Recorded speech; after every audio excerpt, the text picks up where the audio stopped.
मैं आईवीएफ के बारे में जानकारी देना चाहती हूँ कि आईवीएफ जिसको कि सामान्य भाषा में टेस्ट ट्यूब बेबी या परखनली शिशु बोलते हैं, ये एक विधि है जिसके द्वारा जो महिलाएं जिनको कि बच्चा नहीं हो रहा है या गर्भधारण नहीं हो रहा है, उनको हम कोशिश करते हैं कि उनका गर्भधारण आर्टिफिशियल तरीके से हो जाए, जिसमें कि हम बाहर जो उनके नलों का अंदर शरीर में काम है उसका काम बाहर करते हैं, भ्रूण को बाहर तैयार करते हैं और फिर उस भ्रूण को बच्चेदानी के अंदर प्रत्यारोपण किया जाता है।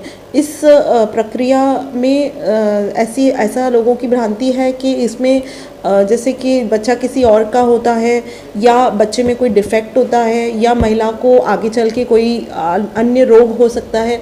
ये सब भ्रांतियाँ हैं। जितने भी बच्चे होते हैं बिल्कुल नॉर्मल होते हैं और मतलब जो हस्बैंड वाइफ है उन्हीं के अंडाणु और शुक्राणु से मिलके बच्चा बनाया जाता है और उसी बच्चे को रखा जाता है।